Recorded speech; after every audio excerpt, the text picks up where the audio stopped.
در دوره چورابینی‌های جشنی بخشیده به استقبال ارزنده از جشن 30 سالگی استقلال دولتی کشور محبوبمان جمهوری تاجیکستان طبق نقشه چورابینی‌های کمیته اجرایی حزب خلقی دموکراتیک تاجیکستان در ناحیه فرخور شورای سابقه‌داران حزب از نمایش هنرهای مردمی محصول کارهای دستی هنرمندان ناحیه آغاز گردید. سپس قسمت رسمی چورابینی در تالار مجلسگاه مؤسسه تحصیلات میانه عمومی رقم 15 ادامه یافت.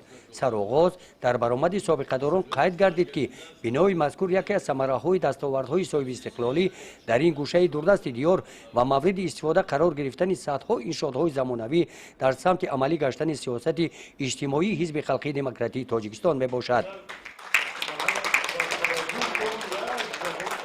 دعوت به عمل آورده شد که ما باید شکرانه تنجوی آسایشتگی کشور نموده در تطبیق هدفهای برنامه‌ای حزب خلقی دموکراتیک تاجیکستان سهم ارزنده خویش را گذاریم.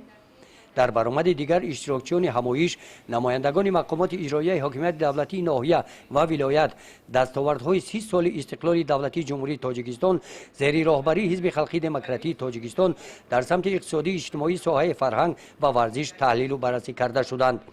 گزارش خواجه نظریف خدای نظر ظهوروف از ناحیه فرخور برای برنامه اطلاعاتی نوید.